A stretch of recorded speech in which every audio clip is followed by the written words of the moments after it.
Our journey is about to begin.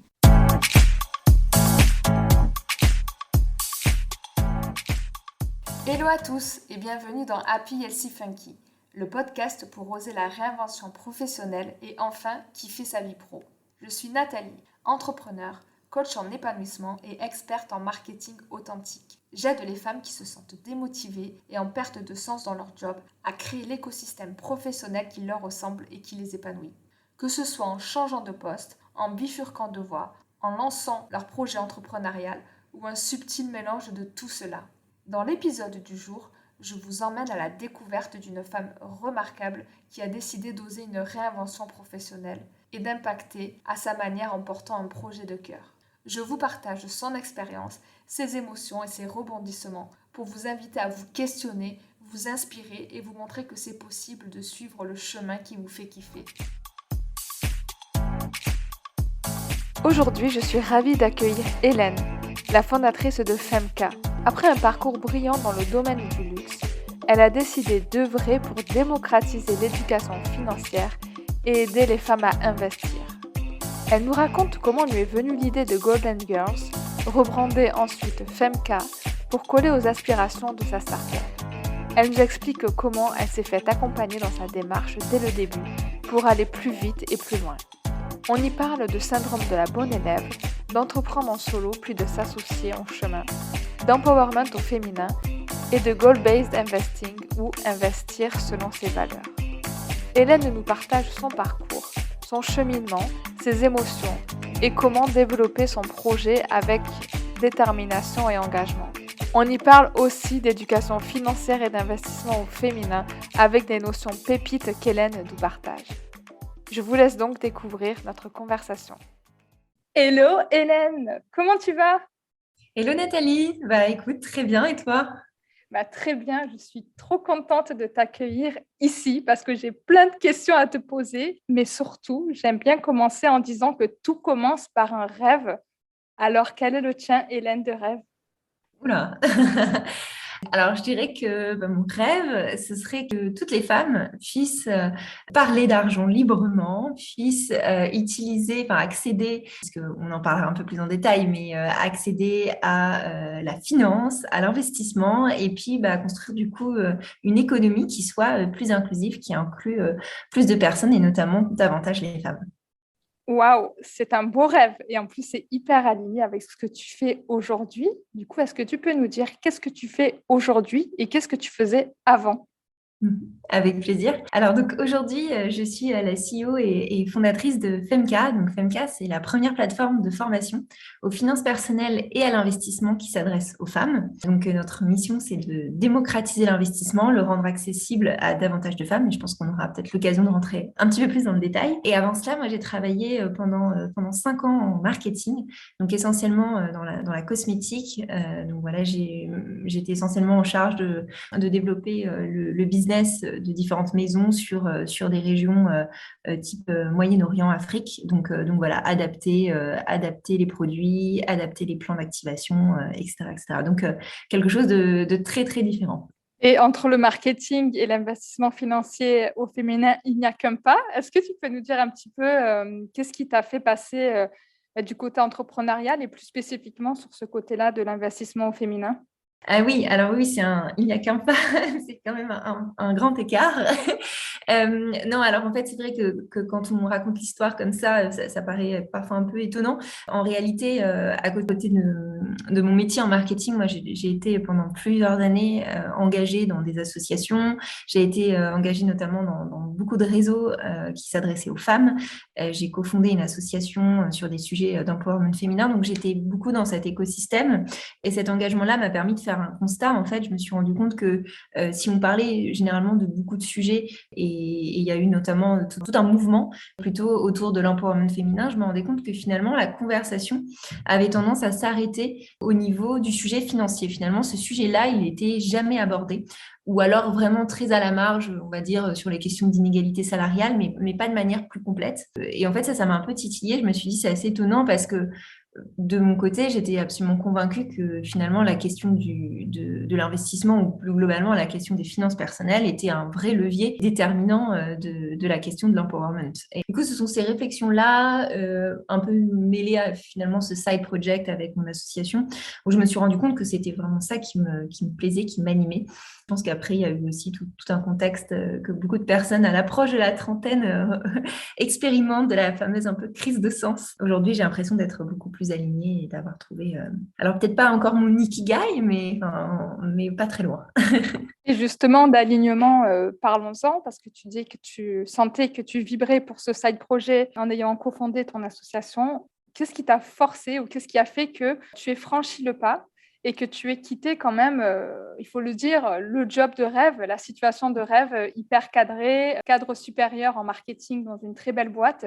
Qu'est-ce qui a fait que tu te sois lancée? En fait, c'est une question, je pense que c'est assez étonnant parce que enfin, j'ai eu vraiment, je pense, un an et demi de période de doute, de questionnement, une période assez compliquée à passer puisque je me sentais en effet désalignée dans mon job, plus du tout, comment dire, animée, en fait, un peu vidée en quelque sorte.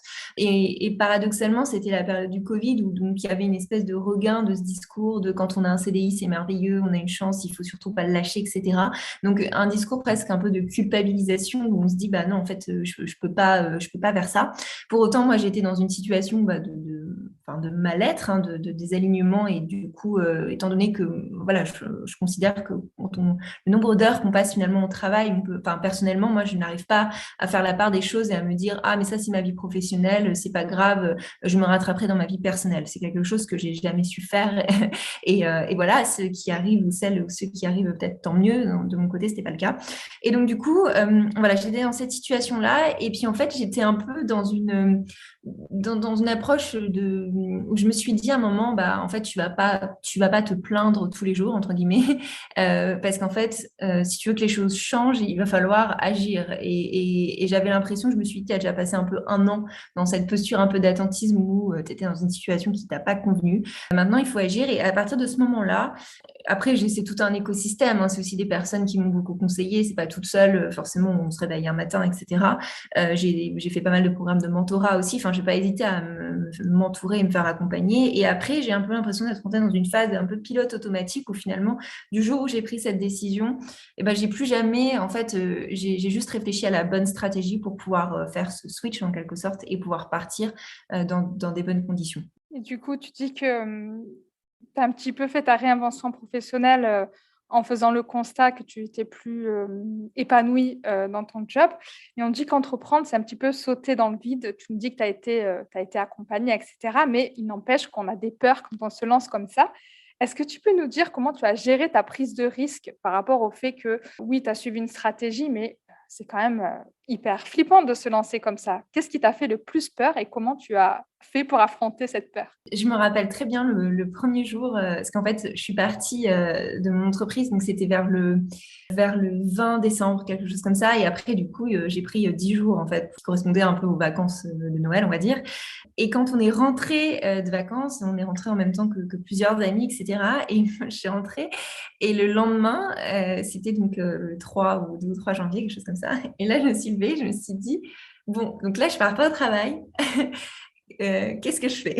Et là, j'ai ressenti, j'en avais déjà parlé un peu avec d'autres entrepreneurs, ce sentiment d'avoir un abysse vraiment devant soi, de se dire, bah là, en fait, tout est possible, hein, potentiellement. C'est à moi de poser toutes les briques de quelque chose. Par quoi je commence? Enfin, et il y a un côté assez vertigineux, en fait. Et ça, je l'ai vraiment ressenti. Enfin, ce sentiment de vertige, je l'ai vraiment ressenti. J'ai eu 2, 3 jours comme ça, mais après, c'est assez vite passé. Et réellement, je pense que c'est le passage à l'action, c'est de commencer à faire des choses qui m'a vraiment permis progressivement de commencer à faire redescendre le niveau de stress, on va dire. Et en effet, d'autant plus que c'était une situation qui pour moi était vraiment nouvelle parce qu'en fait, entre le diplôme et jusque-là, j'avais toujours travaillé, même pendant les études, j'ai fait des alternances. Dès que j'avais un mois de libre, je faisais un stage en plus. Enfin voilà, et toujours dans cette dynamique, hein, on nous pousse toujours à plus de emmagasiner de l'expérience. Et donc là, de se dire, ah, waouh, j'ai un agenda libre, c'est assez vertigineux en effet. C'est vrai que cette sensation de vide et de savoir que faire, quel premier pas je vais faire, c'est assez complexe pour les femmes modernes qui se lancent à la reconversion professionnelle ou à la réinvention professionnelle. Est-ce que tu peux nous dire un petit peu qu'est-ce qui t'a surprise dans cette exploration de toi et quand tu t'es retrouvée seule par rapport à ton projet, s'il y a des choses que tu veux nous partager? Alors en fait, étonnamment, je pense que moi j'ai moins eu cette phase-là parce que en fait j'adore le développement personnel. Donc on va dire que ça faisait quand même déjà plusieurs années que voilà que j'avais commencé cette exploration. J'ai même fait des programmes. Enfin, je pense que tu connais certainement des programmes type Switch Collective, etc. où tu as vraiment des phases intenses d'introspection, etc. Et donc du coup c'est vrai que j'avais l'impression en fait finalement au moment où je suis partie d'avoir atteint une forme de compréhension, de connaissance de ma personnalité, de ce qui me convenait, etc., qui était finalement assez poussée, entre guillemets. Et donc, du coup, j'ai pas eu, je pense que j'ai pas eu forcément de moment où j'étais déstabilisée. Et après, autre chose, je pense, qui m'a beaucoup aidée, c'est qu'en fait, moi, je suis plutôt un profil introverti. Je peux avoir une tendance un peu solitaire, même si dans notre société aujourd'hui, c'est pas forcément vu très positivement. J'adore travailler en équipe aussi par ailleurs, mais en fait, être seule, pour moi, c'est pas un problème, en fait. Et donc, du coup, ça m'a beaucoup aidée. Et en fait, presque, pour moi, c'est un environnement qui est limite plus facile, en fait, que le monde de l'entreprise, qui est en fait un monde conçu et pensé pour des extravertis d'abord et avant tout. Et particulièrement, moi, dans mon équipe, tout le monde était comme ça. Donc, en fait, finalement, me retrouver seule, mener ma barque, etc., avoir une espèce de fenêtre de liberté, honnêtement, vécu très, très positivement. J'ai pas eu...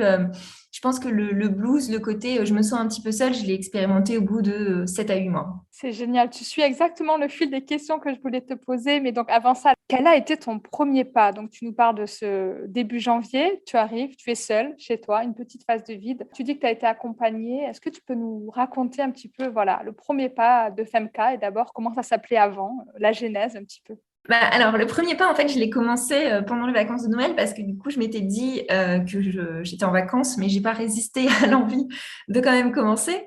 Donc, j'ai commencé par imaginer le branding de Femka qui s'appelait à l'époque Golden Girls.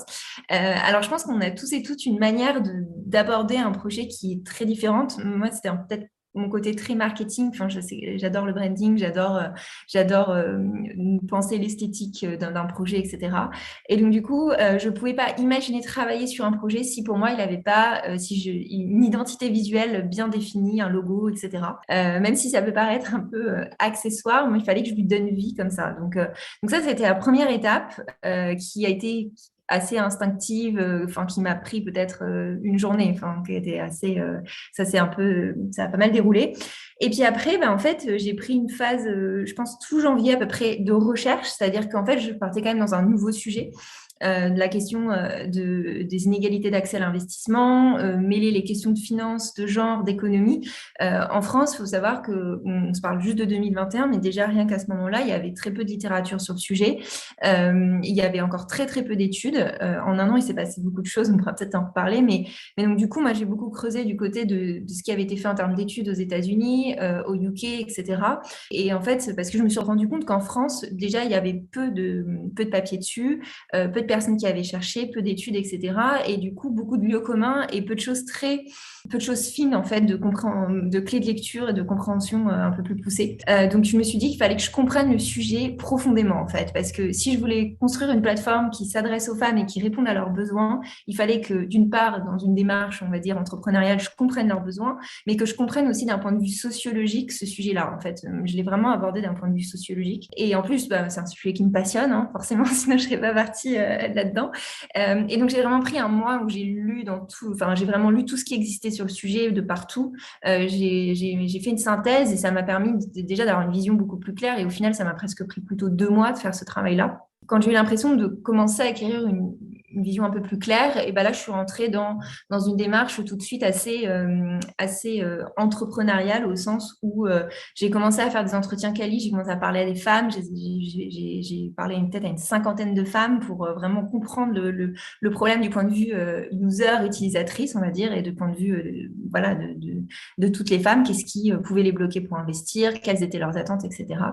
Et puis de manière encore plus pragmatique, après, j'ai lancé le compte Instagram parce qu'en fait, je me suis dit, enfin, j'ai eu assez vite la conviction que si je voulais, enfin, une très bonne manière de tester le sujet, c'était de lancer un compte et commencer à construire une communauté. Et en fait, si une communauté se fédérait assez vite, ça montrait aussi qu'il y avait un pain point, ça montrait aussi qu'il y avait un vrai sujet. Et puis, une fois qu'on a une communauté, enfin, finalement, c'est quelque chose que j'avais pas, enfin, qui est pas forcément au début. Enfin, déjà, ça prend du temps à construire, et ensuite, ça permet vraiment d'aller beaucoup plus loin parce que, enfin, c'est vraiment la base. Enfin, en tout cas, sur ce type de projet, de business, on va dire. Donc, voilà un peu dans les grandes lignes. Donc, c'est vraiment génial. Si je récapitule les 4 étapes dont tu nous as parlé, c'est d'abord vraiment l'aspect branding, marketing qui évoque vraiment toi, ton cheminement et comment donner vie à l'époque à Golden Girl.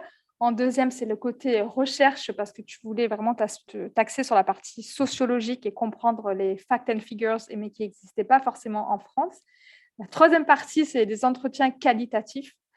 Et la quatrième partie, c'est que tu as lancé ta communauté sur Instagram. Donc, je pense que c'est vraiment les phases clés de tout projet entrepreneurial que tu nous partages ici. Où est-ce que tu es partie chercher les 50 femmes que tu as interrogées? Parce que c'est un petit peu la peur bleue des femmes qui se lancent. Mais où est-ce que je vais chercher mes cibles, mes personnages, mes personnages de cœur? Où est-ce que je vais les chercher? Moi, on va dire que ma chance, c'est que quelque part, je m'adressais à des femmes qui étaient déjà, enfin, mon persona, ce sont des amis, des collègues, etc., etc. Enfin, c'est vrai que la première chose, c'est que déjà, je m'adressais à des femmes qui auraient pu être moi, hein, moi, il y a quelques années, quand j'ai commencé à investir et que j'avais tous ces types de questionnements. Donc déjà, ça me donnait quand même un avantage assez évident sur la compréhension du persona. Et ensuite, j'ai commencé par mes cercles très proches d'amis qui, pour certaines, m'ont ensuite mise en relation avec d'autres personnes, etc. Et donc, ça s'est fait assez naturellement. Et puis, à ce moment-là, je me suis aussi fait accompagner. Hein. Donc, je disais déjà, c'est important. Moi, mon premier accompagnement, ça a été avec Make Sense. Qui proposait donc un format sprint, je pense qu'il continue de le proposer, qui permettait justement de structurer sa démarche d'entretien qualitatif avec une méthodologie pour éviter de partir dans tous les sens, pour le faire d'une manière quand même un minimum cadrée et avec un minimum de process. Et donc du coup, ça m'a aussi aidé à me mettre finalement un niveau d'intensité sur cette phase-là et éviter, puisqu'un sprint, c'est 6 semaines à peu près chez Make Sense, je crois, de mémoire, et éviter que ce soit un truc qui dure des mois et des mois. Voilà. Et puis au bout d'un moment, il y a aussi, finalement, je me suis rendu compte assez vite qu'il y avait quand même des patterns qui émergeaient. Enfin, il y avait vraiment, c'est peut-être pas le cas dans tous les sujets, je ne vais pas faire une généralisation, mais en tout cas, moi, sur ce sujet-là, il y avait vraiment des grandes lignes qui émergeaient assez vite, ne serait-ce qu'au bout d'une quinzaine d'entretiens, déjà, les grandes lignes étaient assez claires. Donc, je ne suis pas sûre qu'il faille non plus toujours avoir un nombre d'entretiens aussi étendu. Je pense que voilà, si les conclusions peuvent être aussi... moi, j'essaie d'éviter d'être justement un peu trop scolaire parce qu'en fait, c'est ce que j'observe, c'est que parfois, j'ai toujours été un peu dans ce fameux syndrome de la bonne élève et je me suis promis qu'en entreprenant, j'allais essayer de sortir de ça et d'arrêter de vouloir faire tout parfaitement parce qu'en fait, c'était pas forcément une bonne idée. Merci de ce partage. Et justement, on parle de quand on se lance dans l'entrepreneuriat, on est seul, mais c'est important de se faire accompagner. Tu nous as parlé de ton cheminement d'abord avec Switch Collective et là de Make Sense. Est-ce qu'il y a d'autres personnes qui t'ont entouré ou qui t'ont rejoint dans l'aventure de Golden Girls et de Femka? D'ailleurs, tu nous expliqueras aussi ce changement de nom, je pense, en deuxième partie de réponse, si tu veux bien. Honnêtement, moi, j'ai été très, très vite surprise à quel point l'entrepreneuriat, même si on est solo founder, est quand même une aventure collective. Enfin, c'est-à-dire que j'ai surtout et essentiellement rencontré de la bienveillance, honnêtement, d'une manière où j'ai été assez surprise. Déjà, entre porteurs et porteuses de projets, il y a toujours eu, que ce soit dans les sprints Make Sense ou dans les incubateurs où j'ai été après, toujours un esprit de partage, etc., où on s'entraide, où on s'est aidé sur nos entretiens quali, un esprit pas forcément que de sororité, parce qu'il y a aussi des structures mixtes, etc., où j'ai trouvé que du coup, je me suis jamais en réalité vraiment sentie seule. Ensuite, il y a eu des personnes qui spontanément sont venues me voir. J'ai eu des rencontres incroyables. En fait, j'ai jamais rencontré autant de personnes que depuis que j'ai commencé à entreprendre. Et des personnes qui sont venues me voir avec juste l'intention d'aider, en fait, parce que le sujet les anime, parce qu'eux aussi sont habités par une mission similaire, etc., et que ça leur parle. Je me rappelle notamment une des personnes qui aujourd'hui a rejoint notre board d'advisor. Il m'avait envoyé un mail, c'était en plein milieu de l'été, j'étais en vacances et j'avais lu ça. Et en fait, il voulait m'aider dans le développement. Et il avait tellement peur que je prenne ça pour une proposition commerciale ou je ne sais quoi, qu'il avait mis partout que c'était vraiment pour m'aider, que c'était vraiment pour me rencontrer, etc., etc. Donc, je me suis dit, pourquoi pas? Et en fait, aujourd'hui, on continue à se voir, il m'accompagne, il m'aide, etc. Et c'est vraiment quelqu'un qui est animé par cette mission de démocratiser l'investissement. Et donc, ça, c'est pour la partie mentor. Et puis après, aujourd'hui, je suis associée. Donc, mon associé Melvin a rejoint l'aventure maintenant il y a même plus de 6 mois, quasiment 6 à 7 mois. Donc, on s'est rencontrés dans un startup week-end. Donc, ça a été assez... voilà, on a eu une première discussion, on a travaillé ensemble dans le startup week-end. On s'est recontacté, il m'a recontacté quelques mois après. On devait boire un café 1 heure, on a discuté 4 heures et on s'est rendu compte que on avait quand même beaucoup de choses, une vision qui était vraiment commune et qu'on avait beaucoup de choses à partager. Et ensuite, on a pris le temps, on a fait un test ensemble, opérationnel, etc. Et on s'est rendu compte que c'était plutôt une évidence de s'associer. Et en fait, tout ça s'est fait finalement très, très naturellement. Et là-dessus, je sais pas, je pense que je suis assez chanceuse. J'ai jamais l'impression d'avoir vraiment cherché, mais d'avoir toujours été ouverte finalement à ça. Donc voilà. Et du coup, pardon, je réponds à ta deuxième question sur Femka. Donc en effet, on s'appelait Golden Girls avant. Le changement, il y a plusieurs raisons. En fait, Golden Girls, au départ, je l'avais choisi parce que je trouvais ça intéressant de faire un peu un pied de nez à cette vision du Golden Boys, des Golden Boys il n'y avait pas d'équivalent en fait pour les femmes. Donc je me suis dit c'est quand même gênant et puis je trouvais ça fun en fait. Et le premier angle que j'ai eu en fait, je me suis dit il faut changer cette vision qu'on a des finances personnelles, de l'argent, c'est tout de suite quelque chose de très corporate, de très tout de suite assez plombant, assez technique, jargonneux, etc. Et je me suis dit il faut introduire du fun là-dedans, il faut vraiment changer les choses. Et donc du coup ce nom-là, au début pour moi c'était une évidence parce que je me disais c'est marrant. Et pour construire une communauté, c'était un nom assez fédérateur. Ce qui se passe, c'est qu'après, les business évoluent, etc. Et aujourd'hui, on veut aussi s'adresser à des entreprises, donc il y a un enjeu sur le B2B. On a intégré aussi un autre enjeu, c'est-à-dire qu'aujourd'hui, on ne veut pas seulement parler d'une transition vers une finance plus inclusive, on veut aussi parler d'une transition vers une finance plus responsable. Et donc, il y a un enjeu de cohérence aussi de branding et de marque, c'est-à-dire que Golden Girl, ça sonne moins avec une finance responsable. Donc voilà, pour ces raisons-là, on a pensé à un autre nom, et Femka, c'est la contraction de femme et capital. C'est aussi un autre terme, c'est Femina Economica, qui est un terme, un concept qui a été développé par le FMI, qui l'idée c'est de penser l'économie du point de vue des femmes, en fait, de considérer l'apport qu'ont les femmes dans l'économie. Donc, pour toutes ces raisons-là, je trouvais ça intéressant de questionner justement cette question avec femme et capital, cette question du genre du capital, parce qu'il existe bel et bien un genre du capital aujourd'hui en France, c'est évident. Voilà. Hyper intéressant de voir aussi l'approche de commencer son entreprise et de la fonder en solo et ensuite de s'ouvrir et de s'associer. L'approche aussi de commencer son branding avec un nom et de revenir dessus parce que par rapport à l'alignement, tu nous partages ça avec une humilité et une transparence qui, je pense, sera très, très, très inspirante. Justement, dans les inspirations, est-ce que tu peux nous en dire plus justement sur ce que propose Femka? Je sens qu'on va parler d'inégalité de salaire, bien sûr, mais aussi d'inégalité d'éducation financière auprès des femmes, mais surtout d'investissement de femmes. Je sais qu'il y a très, très peu de femmes qui investissent. Il y en a beaucoup. Je pense que plus de 70%, elles veulent investir, mais seulement 15% passent à l'action. Pourquoi? Quelles sont ces sources d'inégalité et qu'est-ce que propose Femka pour contrer tout ça? Oui, alors tu l'as très bien dit, le contexte, les chiffres, c'est ça. Aujourd'hui, on sait que donc c'est des chiffres qui sont apparus assez récemment, juste pour donner un peu le contexte, puisque donc c'est des études qui datent de 2021. Par rapport à ce que je te disais tout à l'heure sur le fait qu'avant on avait très peu de contexte, parce qu'en fait historiquement, en France, la manière dont on comptabilise tout ça, c'est l'INSEE qui pense en termes de ménage. Et donc en fait, pendant très longtemps, les inégalités de genre ont été effacées en fait fait, par cette comptabilité-là. On pense aussi beaucoup les inégalités en termes de classe sociale en France et beaucoup moins en termes de genre. Donc, il y a vraiment un changement de paradigme à avoir. Et donc ça, c'est un débat plus global. Mais donc, du coup, le sujet, là, en effet, c'est que on a été très concentré, ça fait à peu près depuis 2010 qu'on parle enfin d'inégalité salariale, donc ça c'est très bien. Mais en fait, souvent moi ce que je dis c'est que c'est l'arbre qui cache la forêt parce qu'en fait il y a un sujet plus global qui est la question des inégalités de richesse. Et dans ce sujet des inégalités de richesse, la question de l'inégalité de l'accès à l'investissement est un point crucial.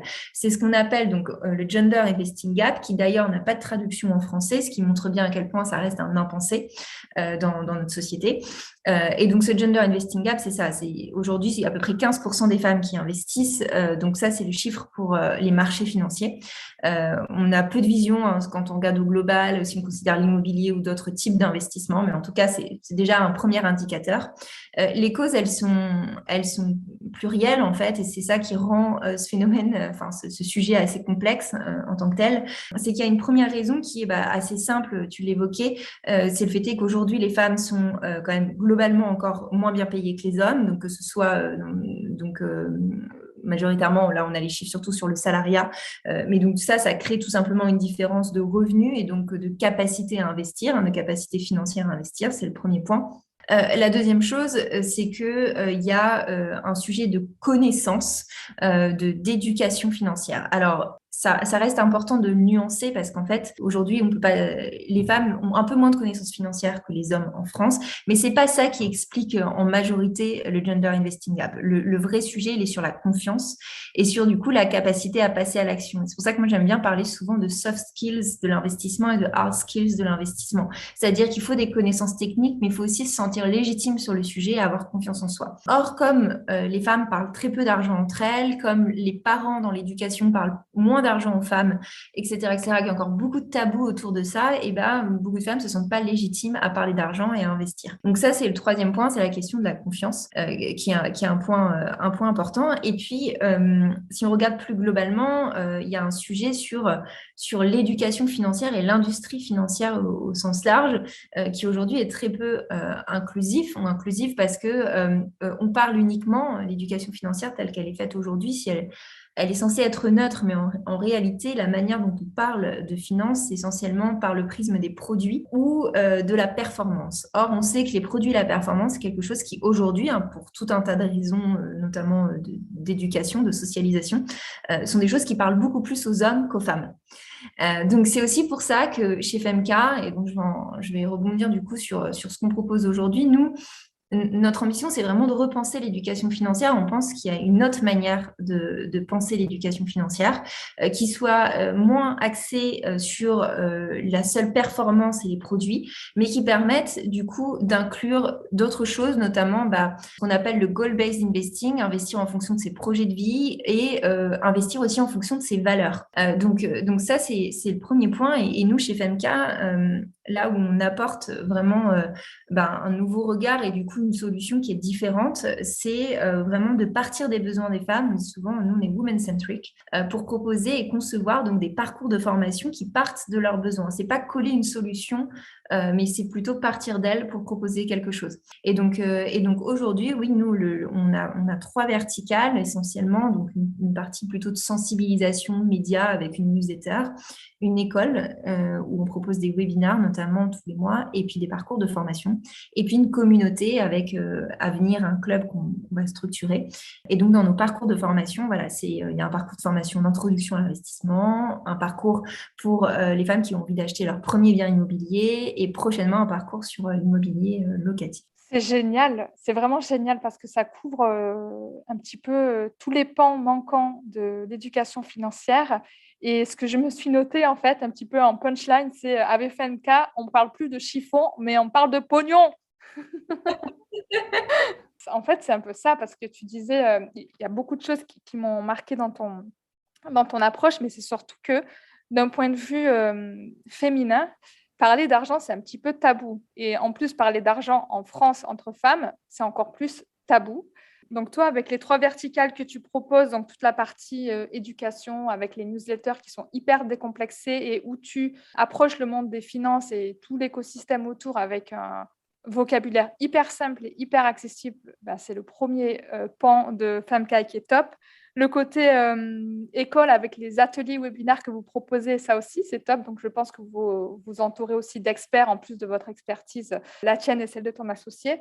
Et les formations, c'est top. Donc, moi, j'ai été introduite à FMK grâce aux formations et je m'y plonge encore parce que c'est vrai que c'est assez difficile, je trouve, à digérer et de savoir quel est le premier pas à faire quand on investit et qu'on n'a pas 18 ans parce que j'ai beaucoup plus que 18 ans. Donc, Hélène, est-ce que tu peux nous dire vraiment, donc il y a cette partie aversion au risque et surtout évaluer, on va dire, degré risque, je ne me rappelle plus la terminologie exacte, mais par quoi est-ce qu'on commence? Donc, pour les auditrices qui nous écoutent et on va dire qui font partie pas des 15% qui investissent, par quoi elles commencent? Oui, bah, c'est une grande question qui revient beaucoup, hein.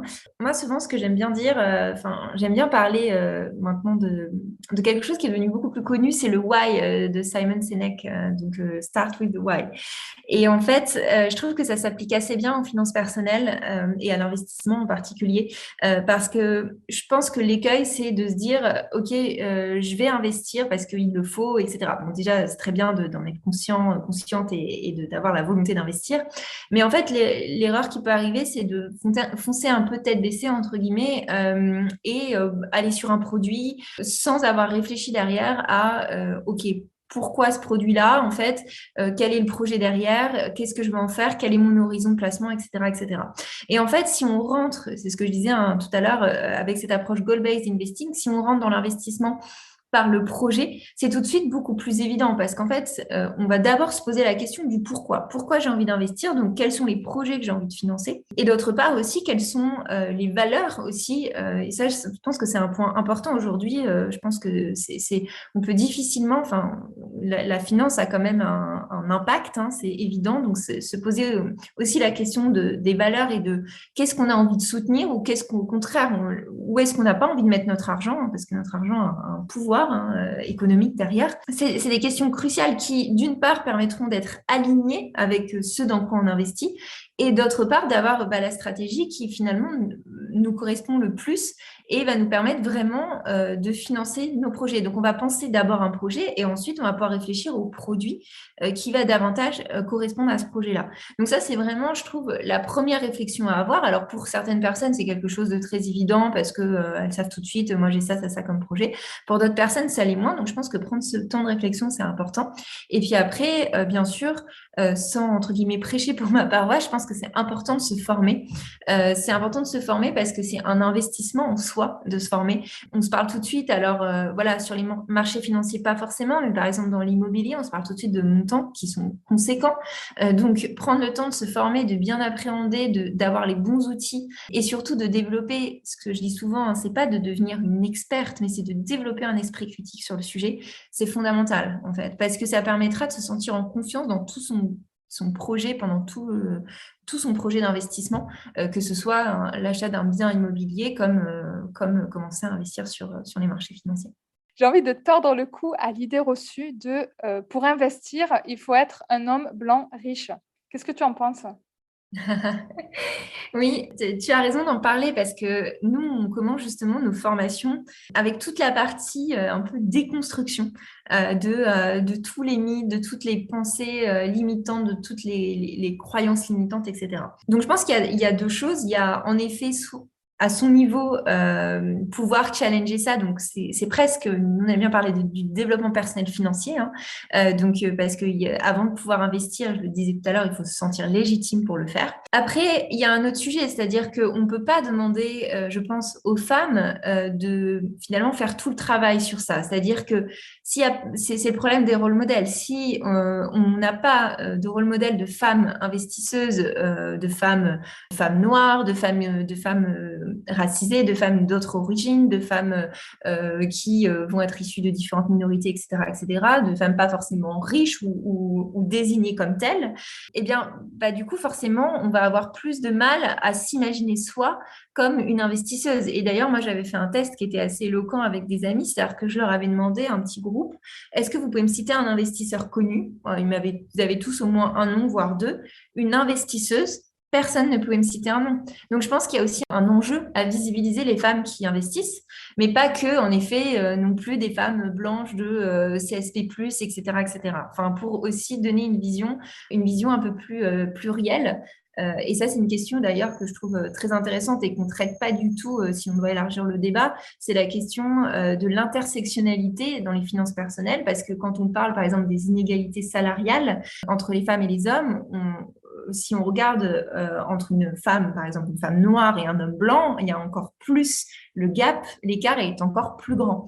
Donc malheureusement aujourd'hui on n'a aucune donnée en France, donc c'est très difficile de s'exprimer sur le sujet, mais aux États-Unis où ils sont beaucoup plus avancés sur ces sujets-là, il y a déjà un peu de littérature sur le sujet. Mais l'enjeu derrière, en effet, c'est par exemple avec des podcasts comme le tien, avec des médias, etc., de faire intervenir d'autres personnes pour parler du sujet et sortir finalement de cette image caricaturale de l'homme blanc de 50 ans, CSP+, quoi. Du coup, est-ce que tu peux nous dire s'il y a des personnes qui t'ont inspiré sur la partie investissement et en particulier des femmes, pas forcément des investisseuses, mais qui t'ont donné envie justement de monter le projet FemK, de passer à l'action et en tant que femme, parce que FemK, ça s'adresse aux femmes. Tu aurais pu faire le choix de t'adresser à toute la population, mais là, tu portes vraiment une mission, tu vas avoir de l'impact. Donc, est-ce qu'il y a des personnes qui t'ont inspiré et que tu veux nous partager? Ah oui, bien sûr. Moi, je fonctionne beaucoup en effet avec des rôles modèles et c'est hyper important. Et d'ailleurs, j'écoute beaucoup de podcasts avec des personnalités qui viennent parler de leur parcours, etc. Un peu des mentors virtuels. Donc oui. Alors, je pense que c'est plus, on va dire, un pool un peu de personnalités parce que j'ai plus tendance enfin, écouter une personne sur un sujet, à m'inspirer sur ce sujet-là et puis une autre sur un autre sujet, etc. J'ai regardé, par exemple, j'ai beaucoup regardé ce qu'avait fait une des fondatrices, enfin la fondatrice de Ellevest, qui est une plateforme d'investissement pour les femmes aux États-Unis, Sally, qui elle a un parcours en finance très très long, etc., et qui a initié il y a plus de 10 ans un peu cette vision de la finance pensée par les femmes pour les femmes. Enfin, ils ont un robot advisor, en fait, hein, ils ont construit une solution qui justement tient compte des carrières, enfin des parcours de vie différents des femmes pour faire des conseils financiers qui soient plus adaptés. Donc j'ai trouvé sa démarche, enfin je trouvais que avoir pensé ça il y a 10 ans, bon bien sûr c'est dans le contexte des États-Unis qui est très différent, mais je trouve ça forcément extrêmement inspirant et moi sur la question des finances personnelles et de cette approche par le genre, elle m'a beaucoup inspirée.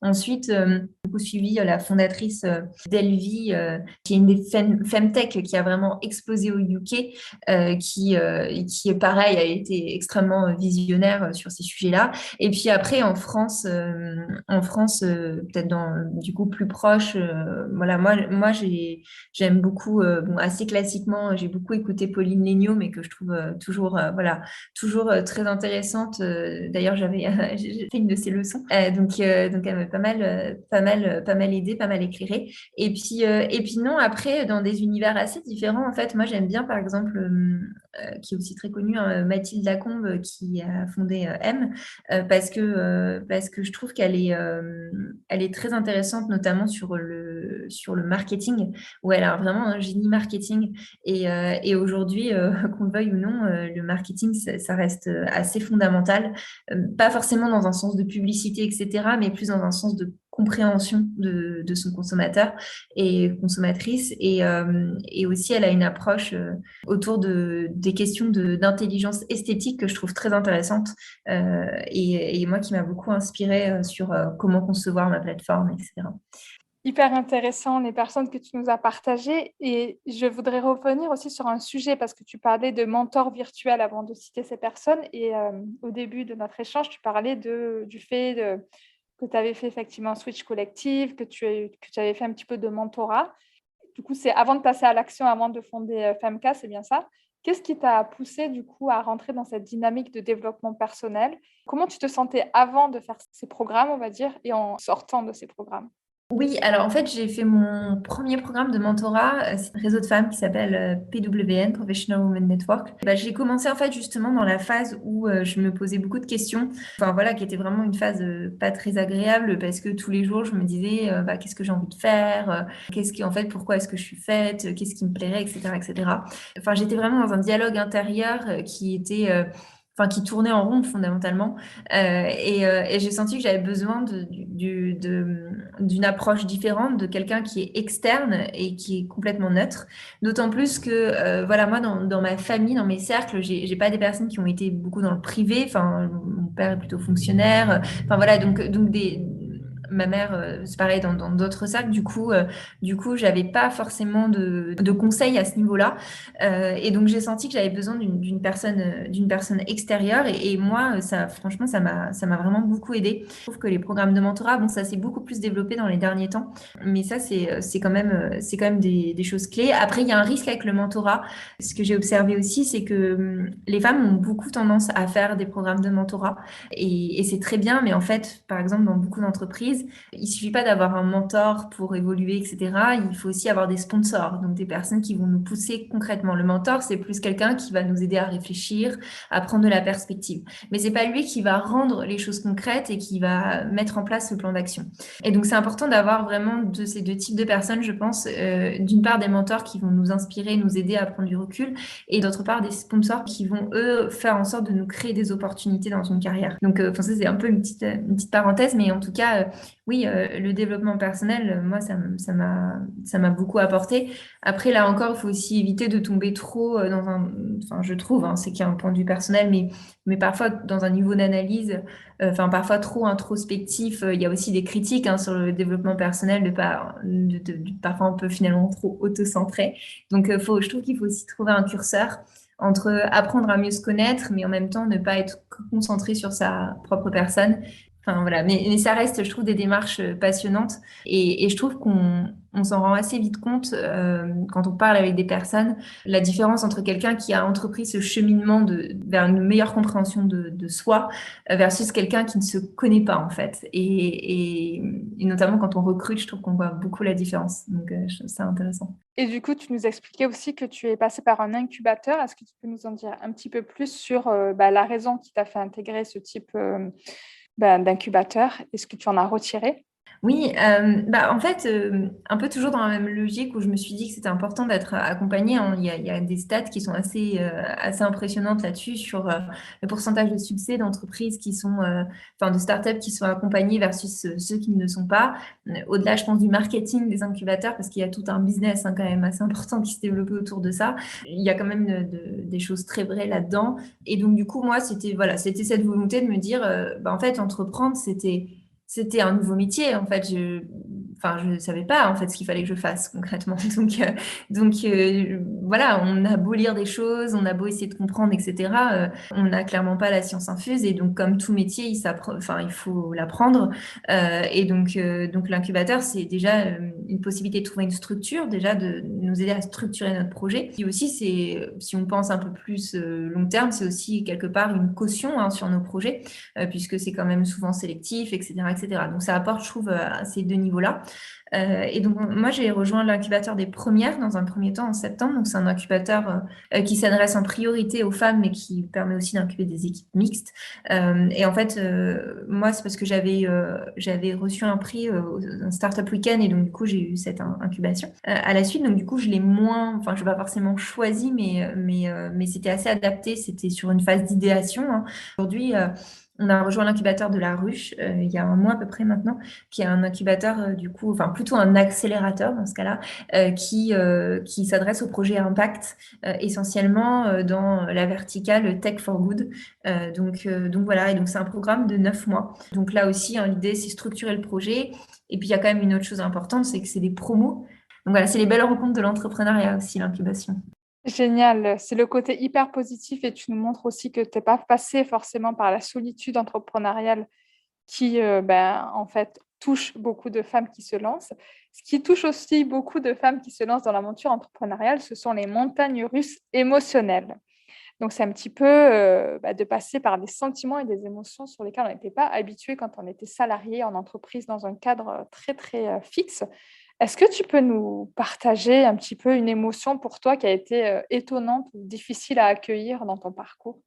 Alors ça, c'est un sujet que je trouve passionnant parce qu'en fait, on n'en parle pas beaucoup. Alors, je sais pas si c'est parce que pendant très longtemps, dans l'entrepreneuriat, c'était beaucoup plus des hommes qui prenaient la parole et que on leur a tellement appris finalement à contrôler leurs émotions que finalement, ce sujet-là était moins dans leur horizon mental, etc.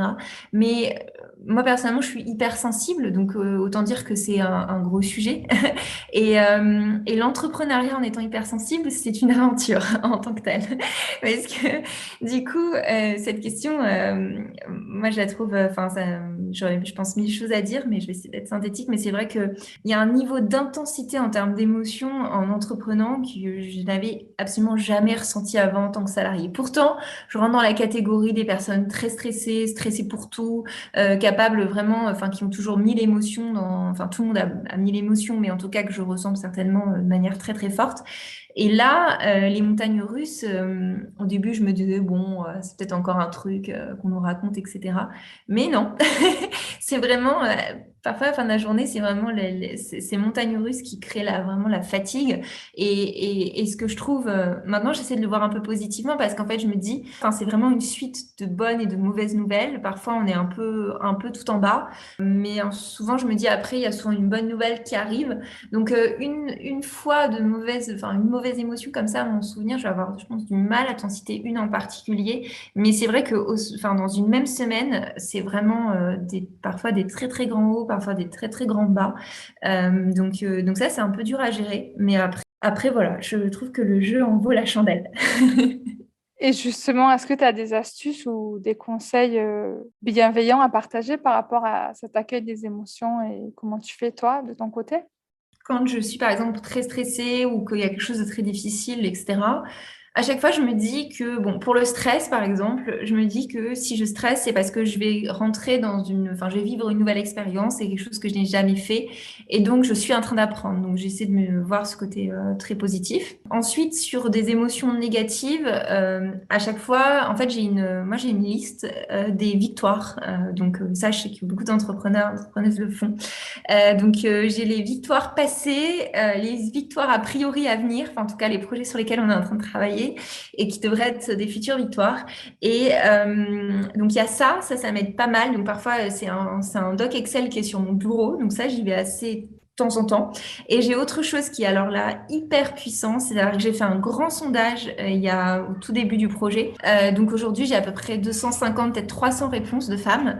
Et à la fin du questionnaire, j'avais juste mis un petit mot. Je pensais que personne n'allait répondre, hein, mais c'était ah, et si tu veux glisser un mot doux, n'hésite pas, avec un petit cœur violet. Enfin bref. Et en fait, j'ai eu peut-être 70, 90, peut-être 100 réponses. Je sais plus exactement le nombre. Et un déferlement de mots, mais tellement sympa. J'ai eu des merci d'exister, des trucs. C'est une initiative absolument géniale, enfin des choses comme ça. Et alors du coup, quand ça va pas bien.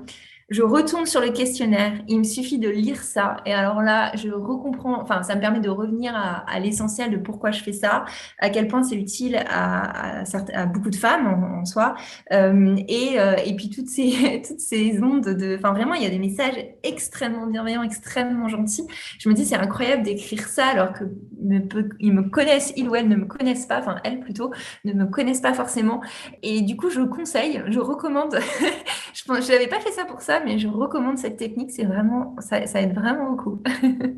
Du coup, tu t'es créé ton petit cocon de bienveillance et de joie. Est-ce que tu peux nous dire alors une victoire que tu as envie de partager avec nous? Une victoire, ça va être quelque chose d'un peu plus global, je dirais. C'est que je disais, moi, je suis plutôt introvertie. Alors, je suis pas timide, hein, mais je suis introvertie. Et donc, je me rappelle la première fois que j'ai dû organiser mon premier webinar. Autant dire que j'étais stressée peut-être 15 jours à l'avance, sans exagérer. Je l'ai répété, je pense, peut-être 30 fois, vraiment. Je pense que j'exagère pas. Tout le script était écrit, etc. Donc, ça a été vraiment, pour moi, c'était un moment de stress. Et je me dis qu'aujourd'hui, j'en fais quasiment toutes les semaines. Enfin, sans compter les prises de parole pour les formations. Et donc, il y a quelques jours, j'ai mesuré le chemin parcouru. Je me suis dit que quand même, c'était pas mal pour quelqu'un qui, à la base, est extrêmement stressé de parler devant une caméra. Je me suis dit, bon, entre ça et puis les stories face caméra sur le compte Instagram, je me dis que voilà, il y a du chemin. Rien que ça, je trouve que c'est une victoire parce que c'était pas du tout évident pour moi au départ. Donc voilà. Et la preuve que, en fait, c'est en effet se faire un peu violence chaque fois. Hein. C'est vraiment pas évident. C'est toujours pas ma zone de confort, hein, clairement pas. Je suis toujours stressée, mais ça va beaucoup mieux. En tout cas, on dit que c'est en passant à l'action qu'on apprend et qu'on s'améliore. En tout cas, tu l'as fait et je vois un grand sourire sur ton visage en nous partageant cette victoire. Donc, c'est vrai que ça fait chaud au cœur. Merci Nathalie. Du coup, on va passer à la dernière partie qui s'appelle le funk des idées. Le concept, c'est que je commence les phrases et que tu les complètes selon ce qui te vient à l'esprit. Est-ce que ça te va? Ouh là là, oui, allons-y. Avant de me lancer, j'aurais jamais pensé que... Que ce serait une aventure aussi intense et aussi transformative. Le pire conseil que l'on m'ait donné, c'était... Bah, le pire conseil, je pense que c'était de me dire, me dire au bout d'un mois qu'il fallait que je fasse un business plan. Je pense que c'est pas une bonne idée. Et du coup, tu as fait un business plan ou pas? Alors, j'en ai fait un, mais bien plus tard. Et en fait, il s'avère que tous les mois, il faut le changer. Donc, je trouve que c'est une vision un peu de l'entrepreneuriat, un peu trop traditionnelle, entre guillemets. Au départ, il faut surtout se concentrer, je pense, sur sa communauté, sur comprendre le besoin et parler à son consommateur, plus que faire des projections. Génial. Avant, je pensais que la réinvention professionnelle, c'était... Oh là là, je pensais que c'était ouais, c'était pour les autres, je dirais. Enfin, c'était peut-être pas pour moi. Ma plus grande peur, c'était... Bon, j'avais quand même très très peur de pitcher, je pense. Ouais, de pitcher devant une grande audience. Ouais. Quand j'étais petite, je rêvais que je serais... Mon premier rêve de job, c'était archéologue, enfin égyptologue plus spécifiquement. Donc voilà, j'en suis très loin. Mais en y réfléchissant, je pense qu'il y a quand même des points communs. L'exploration, la découverte, il y a beaucoup il y a beaucoup de points communs. Et même si je suis une femme super occupée, je prends du temps pour moi quand... Quand j'essaie de prendre du temps pour moi de manière assez régulière. Donc, je n'ai pas exactement bien complété, mais j'ai l'impression d'avoir quand même trouvé un équilibre. C'est hyper important de trouver l'équilibre. Et justement, ce podcast s'appelle Happy, Healthy, Funky, ose la réinvention professionnelle pour enfin kiffer ta vie. Est-ce qu'il y a quelque chose qui te rend happy en ce moment? Je vais rester très centrée sur Femka, mais ce qui me rend heureuse, c'est de voir le développement, j'ai l'impression de voir quelque chose s'épanouir, grandir. Voilà, là, on est en train de recruter notre futur stagiaire. Et parfois, quand on se retrouve avec des partenaires, plusieurs dans une réunion, je me dis, voilà, au début, j'étais seule et aujourd'hui, on est quand même plusieurs à y croire. Donc ça, oui, ça me rend plutôt heureuse, oui. Et est-ce qu'il y a une habitude healthy, bien-être de ta vie de femme ou d'entrepreneur que tu veux nous partager? Alors moi, je prends toujours des petits déj très très sains.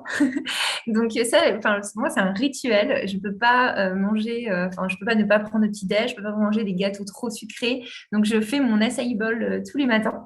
Et donc voilà, c'est mon petit rituel. Je me lève assez tôt quand même globalement. Et c'est une étape que je rate pas. Trop bien. Et est-ce qu'il y a quelque chose que tu kiffes aujourd'hui, du coup, qui te rend funky et que tu ne pouvais pas faire avant? Bah oui, forcément, j'ai quand même un peu plus de liberté. La chose que j'adore, c'est de pouvoir aller faire une expo sur un jour de semaine. Donc, j'arrive pas toujours à le faire à cause de la charge, mais de pas se retrouver comme je le vivais avant quand j'étais salariée, à être avec tout le monde le dimanche en fin de journée. Voilà, moi, je me régale d'expo à Paris et du coup, c'est encore plus sympa un vendredi, par exemple.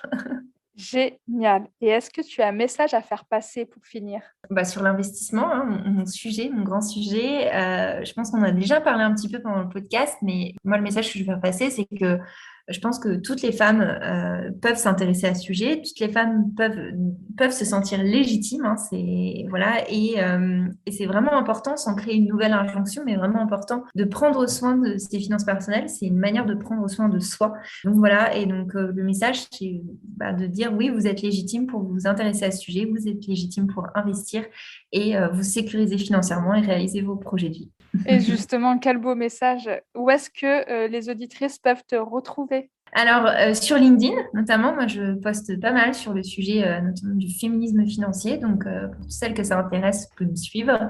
Et sinon, après, vous pouvez suivre notre compte Instagram. Donc, c'est femk-fr où on poste pas mal de choses, de contenu d'éducation financière pour se former en douceur sur le sujet. Génial. Merci beaucoup pour cet échange hyper riche et plein de pépites, Hélène. Je te dis à très bientôt. Merci beaucoup, Nathalie. À bientôt. Merci beaucoup d'avoir écouté cet épisode. J'espère qu'il t'aura aidé à avancer sur ton chemin, où que tu sois. N'hésite pas à venir me faire un petit coucou sur Instagram, @happysfunky, à télécharger ton guide pour avancer vers ton chemin de kiff. Et surtout, si cet épisode t'a plu, n'hésite pas à me laisser un avis 5 étoiles afin de faire connaître Happy Funky au plus grand nombre.